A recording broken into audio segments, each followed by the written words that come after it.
मैं डॉक्टर सना Zaidi dental surgeon हूँ। आपके दांत पे लगा मीठा इस्तेमाल करते हैं और उसके जवाब दांतों में कीड़ा लग गया। हुँ।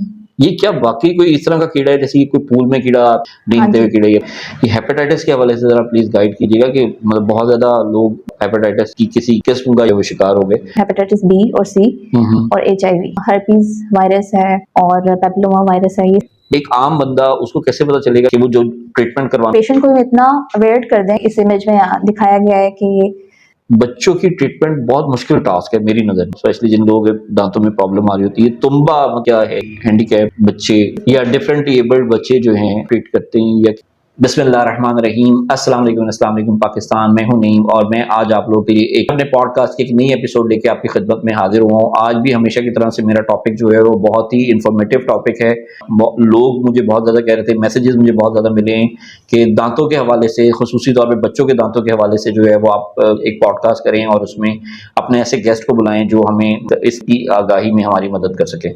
आज भी जो मेरी गेस्ट हैं वो डॉक्टर सना जैदी साहिबा हैं, जिन्होंने अपने बड़े मसरूफ टाइम में से हमारे लिए टाइम निकाला। तो डॉक्टर सना जैदी, अस्सलाम वालेकुम, कैसी हैं आप? ठीक ठाक है? आपका सबसे पहले मैं अपनी तरफ से अपने व्यूअर्स की तरफ से बहुत ज़्यादा मशकूर हूँ कि आपने अपनी मसरूफियत में से हमारे लिए, हमारे व्यूअर्स के लिए टाइम निकाला। तो पहले आप थोड़ा सा अपना इंट्रोडक्शन दे दीजिए और फिर हम सवालों की तरफ चलते हैं। मैं डॉक्टर सना जैदी डेंटल सर्जन हूँ, ओरल पैथोलॉजिस्ट एंड माइक्रोबायोलॉजिस्ट भी हूँ। डिफरेंट हॉस्पिटल्स में जॉब करती रही हूँ, अभी भी मौजूदा मैं कर रही हूँ हॉस्पिटल में जॉब। मैंने किंग एडवर्ड मेडिकल यूनिवर्सिटी से अपनी स्पेशलाइजेशन की है ओरल पैथोलॉजी एंड माइक्रोबायोलॉजी में। मेरा मेन फोकस मुंह की बीमारियां ही रहा है जो डेली रूटीन में हमें मसाइल आते हैं। हमें देखने में मिलता है, बच्चे हों, बड़े हों, जवान हों, बूढ़े हों, सब में ये मसाइल पाए जाते हैं। अच्छा डॉक्टर साहब, जो सबसे ज़्यादा हमसे सवाल किया जाता है और ये मिथ बनी हुई है, इसको ज़्यादा बेहतर तरीके से आप क्लैरिफाई करेंगे चीज़ों को, कि ये दांतों में कीड़ा लग गया। ये क्या वाकई कोई इस तरह का कीड़ा है जैसे कि कोई पूल में कीड़ा रेंगते हुए कीड़ा या कुछ इस तरह की? तो क्या रियलिटी ऐसा है कुछ या ये मिथ है, या आप प्लीज जरा हमें और हमारे व्यूअर्स को जरूर इस हवाले से बताएं। दांतों का कीड़ा जो है ना, एक मिसकंसेप्शन है। ये बेसिकली कीड़ा नहीं होता, जरासीम होते हैं जो आपके दांत की सतह पे ग्रो करते हैं और ये आपके दांत पे लगा मीठा इस्तेमाल करते हैं और उसके जवाब में ये तेजाब बनाते हैं और वो तेजाब बेसिकली आपके दांत को गलाता सड़ाता है। ओके, तो उसको साइंटिफिक अगर नाम दें तो केरीज कहते हैं। ठीक है। ठीक है, तो बेसिकली कीड़ा नहीं होता, ये केरीज होती हैं जो दांत पे लग जाती हैं। समटाइम केरीज जो है वो कैविटी की शक्ल इख्तियार कर लेती हैं, एक खड्डा सा बन जाता है, खोड़ जिसे कहते हैं, और समटाइम वो एक डिस्कलरेशन होती है जो हम कह लें अक्सर पेशेंट तो नहीं जज कर पाते। अगर आप विजिट करें डेंटिस्ट के तो वो बता सकते हैं कि कैविटी है। डॉक्टर साहब, जो केरीज की आप बात कर रही हैं, इस प्रॉब्लम का क्या हल है, लोग जो पेरेंट्स हैं बच्चों को बचा सकें? हाँ जी, क्योंकि केरीज कह लें कि दुनिया की सबसे कॉमन डिजीज़ है तो बड़ी इंपॉर्टेंट है उस लिहाज से। और केरीज अगर एक दफ़ा लग जाए तो उसके डिफरेंट ट्रीटमेंट्स हैं। पहली चीज़ तो ये कि केरीज लगे ही ना, उसके लिए प्रिवेंशन है। ब्रशिंग प्रॉपर ना करना, ब्रशिंग सिर्फ करना इंपॉर्टेंट नहीं है, ब्रशिंग का तरीका बड़ा इंपॉर्टेंट है। अच्छा। कि आप किस तरीके से ब्रश कर रहे हैं। और इसी तरह ही रात को सोने से पहले ब्रश नहीं करते बच्चे, अनएक्सपेक्टेडली सो गए तो पेरेंट्स भी नहीं कराते। और डिफरेंट मेथड्स हमें मिल जाते हैं। एक बहुत आसान तरीका है कि आप सर्कुलर मूवमेंट में हाफ गम पे ब्रश रखें और हाफ दांत पे रखें और सर्कुलर मूवमेंट में स्लो और कॉन्टिन्यूस सर्कुलर मूवमेंट में ब्रश करें तो उससे दांत काफ़ी अच्छी तरीके से साफ हो जाते हैं। और पेस्ट जो है वो बड़ी इंपॉर्टेंट है कि बच्चे कौन सी पेस्ट इस्तेमाल करें। अक्सर पेशेंट हमारे पास आते हैं कि जी हमें बता देंगे ये पेस्ट इस्तेमाल करें या ये करें। तो हमारा फोकस यही होता है कि आप लो फ्लोराइड पेस्ट बच्चों के केस में इस्तेमाल करें। ठीक है, क्योंकि ज़्यादा फ्लोराइड वाली पेस्ट इस्तेमाल करने से डिफरेंट मसाइल। और दूसरी चीज़ के टेस्ट एक्सेप्टेबल हो बच्चे के लिए। अगर उसे स्ट्रॉबेरी फ्लेवर पसंद है तो वो पेस्ट हो, या बबल गम फ्लेवर पसंद है तो वो पेस्ट हो, ताकि बच्चे की एक दफ़ा हैबिट डेवलप हो जाए। एक दफ़ा डेवलप हो जाए तो बच्चे फिर कुछ भी हो तो वो कर लेते हैं इस्तेमाल।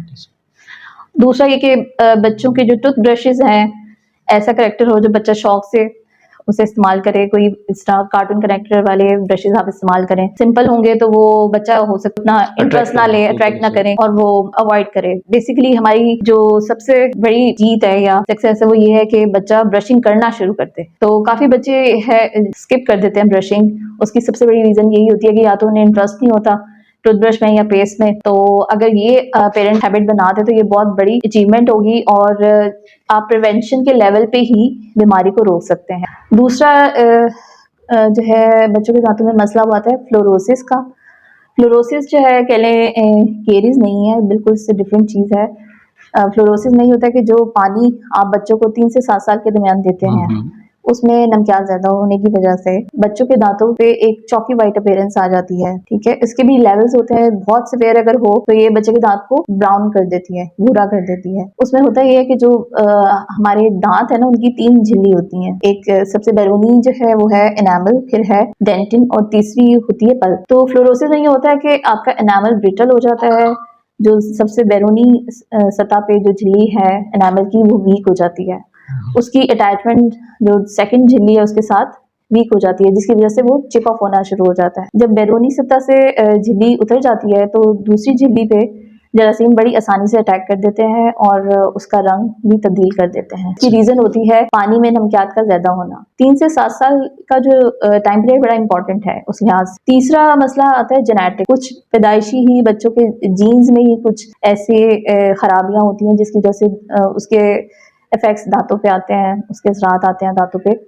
और मसलन उसमें अब थोड़ा सा बताएं कि ऐसी क्या प्रॉब्लम है? उसमें डिफरेंट डिजीज है, अमिलोजेनेसिस इम्परफेक्टा है, ओडोंटोजेनिक डिस्प्लेजिया है और भी डिफरेंट डिजीजेस हम पढ़ते हैं। इन शॉर्ट ये कह सकते हैं कि जो चीज़ आप प्रिवेंट कर सकते हैं, कहते हैं ना prevention is better than cure. उसमें ये है कि अगर आप किसी चीज़ को प्रिवेंट कर लें तो वो मसला आगे बढ़ेगा ही नहीं। और बच्चों का ट्रीटमेंट इसलिए इम्पोर्टेंट होता है कि आप अगर चाइल्डहुड में ही दांतों की बीमारियों को ट्रीट कर लें तो बड़े होने के बाद एक तो उनकी केयर अच्छी तरीके से वो कर सकते हैं।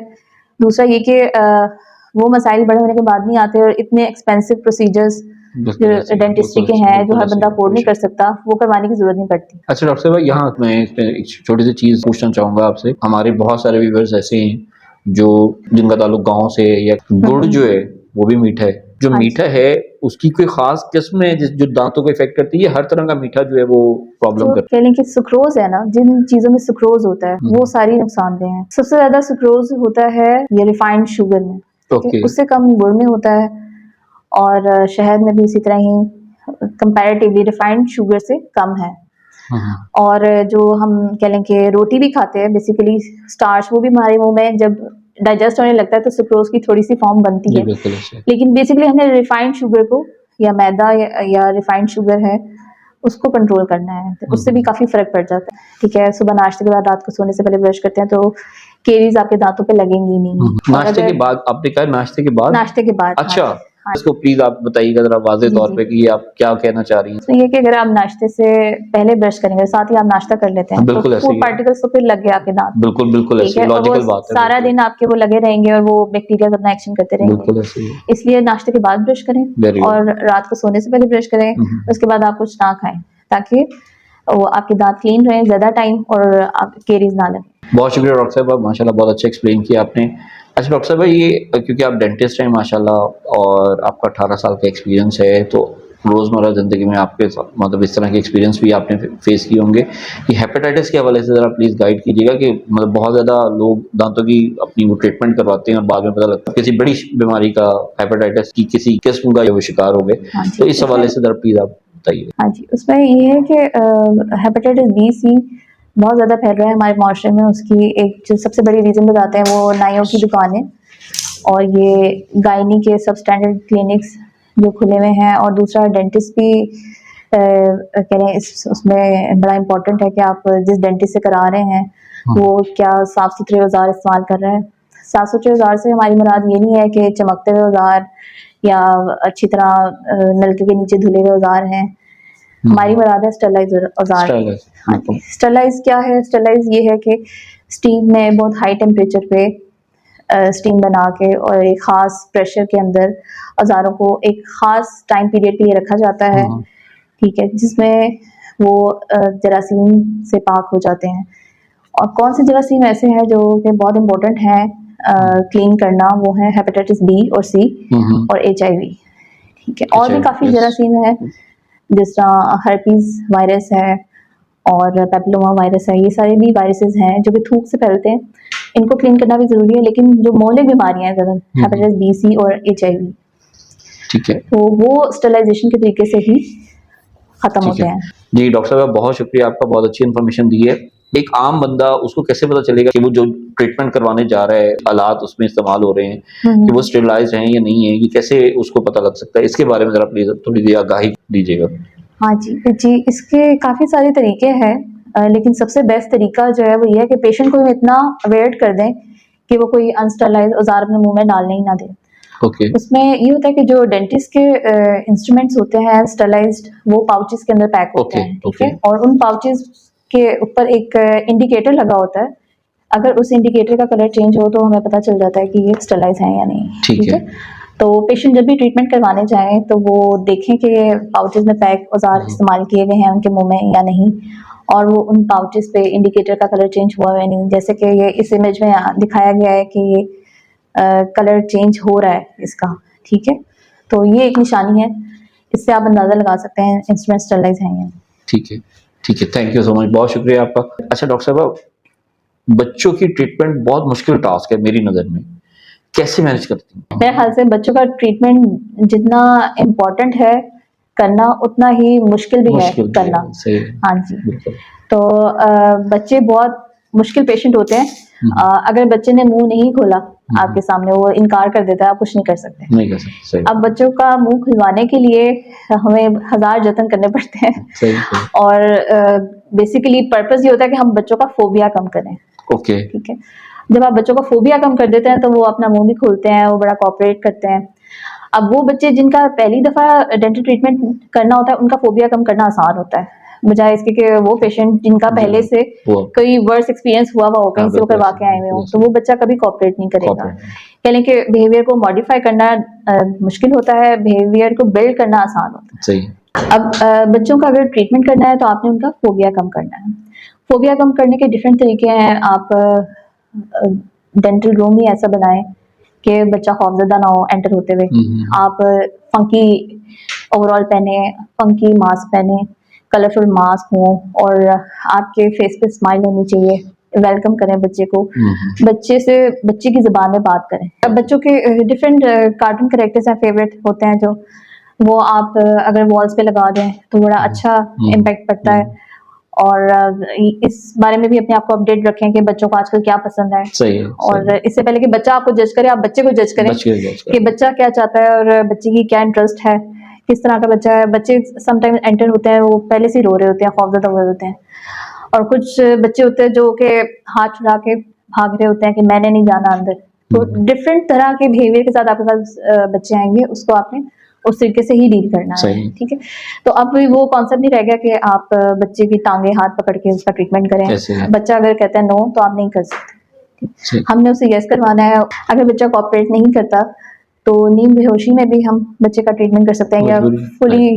जनरल एनेस्थीसिया में बेहोश करके भी हम उसका ट्रीटमेंट कर सकते हैं। लेकिन ये उन बच्चों के लिए है कि जो बिल्कुल ही ट्रीटमेंट नहीं करवाते, और बहुत इंपॉर्टेंट है उनका ट्रीटमेंट करना। सही। इसमें वैसे तो एक सजेशन ही है कि इसमें अगर पेरेंट्स भी थोड़ा-सा रोल प्ले करेंगे, जब बच्चे को उनको पता है कि हम बच्चे को लेके जा रहे हैं, उसकी मतलब ट्रीटमेंट करवानी है, बिल्कुल। तो उसको अगर घर से ही थोड़ा-सा मेंटली प्रिपेयर करके हाँ लेके जी। जाएँ, या कुछ इस तरह से उसको समझा के जाएँ कि बेटा मतलब ये होना हाँ है, या जी। ना भी बताएँ लेकिन कुछ इस तरह का उसको प्रिपेयर कर दें कि वो जाके वहाँ पे इतनी प्रॉब्लम डॉक्टर के लिए ना क्रिएट करे, डॉक्टर एग्जैक्टली, बेचारा हाँ जो है जी। वो तंग हो रहा हो वहाँ उसमें पे। पेरेंट्स से ज्यादा अच्छा किरदार कोई अदा नहीं कर सकता, हम भी नहीं बेशक, कर सकते, क्योंकि बिल्कुल, वो बच्चे को हमारे से बेहतर जानते हैं। बिल्कुल ऐसे। बच्चों को ऐसी अवेयरनेस की वीडियोस दिखाएं, जैसा पोएम्स आजकल आई हुई हैं कि doctor really cares, don't get afraid. बिल्कुल ऐसे। तो इस तरह की डिफरेंट पोएम्स आप दिखाएं बच्चों को, और आप एक रिवॉर्ड की ऑप्शन भी दे सकते हैं कि अगर आप अच्छा बिहेव करेंगे आपको ये रिवॉर्ड मिलेगा। बिल्कुल, बिल्कुल ऐसे। अच्छा डॉक्टर साहब, एक बहुत अजीब-सा वर्ड बहुत ज़्यादा सुनने में आता है, और स्पेशली ये डेंटिस्ट और स्पेशली जिन लोगों के दाँतों में प्रॉब्लम आ रही होती है, तुम्बा क्या है? इसके बारे में थोड़ा-सा बताएँ। और मैंने सुना है कि इसकी वजह से बहुत ज़्यादा बीमारियाँ जो हैं, स्पेशली हेपेटाइटिस बी और सी जो है, वो बहुत ज़्यादा फैल रहा है। तो इस पे ज़रा थोड़ी-सी रोशनी डालिएगा ताकि पता चल सके इसके बारे में। हाँ जी, हमारे पास भी डेली बेसिस पे ऐसे पेशेंट आते हैं, कहते हैं कि बस आप कुछ कर दें हमारे दांत का ना, तुम्बा ही लगा दें। तो मैं यही कहना चाहती हूँ अपने पेशेंट से कि तुम्बा जो है ना, ना लगवाएं, क्योंकि तुम्बा कोई सोल्यूशन नहीं है। तुम्बा है क्या, थोड़ा सा पहले बता दें। तुम्बा एक्चुअली वो कॉटन में एक दवाई मिक्स करके दांत के अंदर रख दी जाती है, जिसे तुम्बा कहते हैं। ठीक है। अब वो दवाई मुख्तलिफ जगह पे मुख्तलिफ किस्म की हो सकती है। कुछ तो ऐसी भी हैं जो बैरूनी इस्तेमाल की दवाइयाँ हैं और वो मुंह में लगाई जा रही हैं, क्योंकि उसमें आयोडीन कंटेंट ज़्यादा होता है, और वो आयोडीन अगर हमारी बॉडी में ज़रूरत से ज़्यादा जाए या कम जाए, वो दोनों केसेस में नुकसानदेह होती है। ठीक है। तुम्बा जो है दांत में रखने का फ़ायदा इसलिए भी नहीं है कि जो इन्फेक्शन होती है, जो पेन का बायस बनती है, वो इन्फेक्शन होती है आपकी रूट जहाँ ख़त्म हो रही होती है। ये जिस तरह आप पिक्चर में आपको दिखा रहे हैं कि ये रूट यहाँ ख़त्म हो रही है, यहाँ इन्फेक्शन है, ठीक है। वो रूट के नीचे जो पोर्शन होता है, वहाँ इन्फेक्शन की वजह से पेन होती है। सही है। ठीक है। और अक्सर केसेस जो हमारे पास आते हैं, रूट तक इन्फेक्शन चली गई होती है, तो उसके ऊपर तुम्बा लगाने का कोई फ़ायदा नहीं होता जब तक कि आप रूट के अंदर से इन्फेक्शन को ख़त्म ना करें और रूट के नीचे से ना करें। बिल्कुल इसी तरह जैसा अगर आपकी किडनी में पेन है और आप कहें कि मेरी किडनी के ऊपर कोई ऐसी दवाई बता दें जो मैं ऊपर से लगा लूं स्किन पे, तो वो असर नहीं करेगी। पॉसिबल ही नहीं ठीक है, ऐसे। जब तक कि आप किडनी का ट्रीटमेंट नहीं जी करेंगे। बिल्कुल। उसी तरह दांत के ऊपर लगाने का कोई फायदा नहीं है जब तक आप दांत के नीचे जो पेन की जगह है, जो इन्फेक्शन की जगह है, जी, उसको बिल्कुल ट्रीट नहीं ऐसे, करते। बिल्कुल। उसका ट्रीटमेंट है रूट कनाल ट्रीटमेंट। जी thank you very much doctor साहब। अच्छा, एक सवाल जो बहुत ज़्यादा पूछा जा रहा है हमसे, वो ये कि हैंडीकैप बच्चे या डिफरेंट एबल्ड बच्चे जो हैं, उनको मतलब किस तरह से आप ट्रीट करते हैं, या किस तरह से उसके लिए अगर उनका कोई प्रॉब्लम है तो कैसे आप उसको मैनेज करते हैं? हाँ जी, उसमें जो बच्चे हैंडीकैप्ड हैं या डिफरेंटली एबल्ड हैं, उनका ट्रीटमेंट के लिए बच्चों में सबसे ज़्यादा डिफ़िकल्ट ट्रीटमेंट है, क्योंकि जब आप बच्चे को कोई बात समझा नहीं सकते, तो उसका ट्रीटमेंट बहुत डिफ़िकल्ट हो जाता है। लेकिन इसमें भी मैं कैटेगराइज़ करूँगी कि कुछ बच्चे हैं जो ब्लाइंड होते हैं, कुछ बच्चे जो डेफ एंड डम्ब हैं, कुछ बच्चे मेंटली रिटार्डेड होते हैं। तो तीनों कैटेगरीज़ में डिफरेंट बिहेवियर होता है उनका। एक फोर्थ कैटेगरी भी है जो फिजिकली डिसेबल्ड होते हैं। ओके। तो हमें डिफरेंट तरह के चैलेंजेस फेस करने पड़ते हैं इन बच्चों में।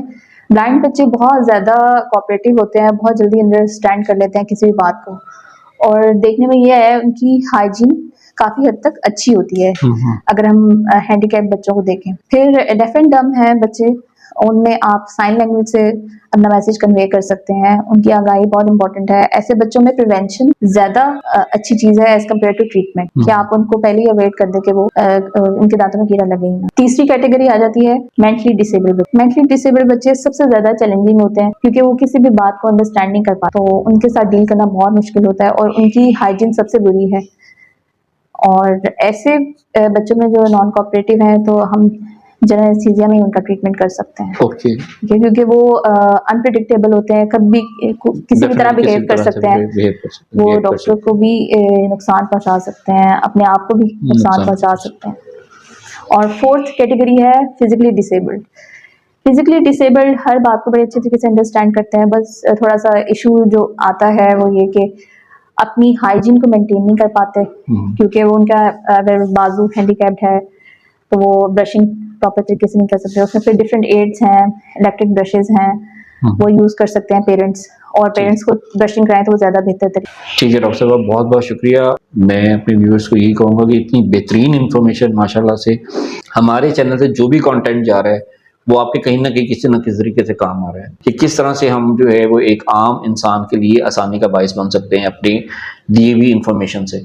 तो ये इन्फॉर्मेशन थी जो मैं आप तक पहुंचाना चाह रहा था, और आपके इस हवाले से अगर कोई मज़ीद क्वेश्चंस हैं तो आप हमें कमेंट करें, और इंशाल्लाह नेक्स्ट हमारी जो भी एपिसोड होगी डॉक्टर सना ज़ैदी साहिबा के साथ, तो उसमें हम आपके सवालों को जो है वो इनसे डिस्कस करेंगे, और उसका जो सोल्यूशन होगा वो इंशाल्लाह आप लोगों तक इस चैनल के ज़रिए जो है आप लोगों तक पहुँचाएँगे इंशाल्लाह। तो आखिर में मैं बस यही कहूँगा कि अपना बहुत ख्याल रखिएगा, परवरदिगार हम सबको अपनी हिफ्ज़-ओ-मान में रखे, खुसूसी तौर पे हमारा मुल्क जो है वो परवरदिगार इसको अपनी हिफ्ज़-ओ-मान में रखे। और चलते हुए मैं आखिर में यही हमेशा कहता हूँ, पाकिस्तान जिंदाबाद।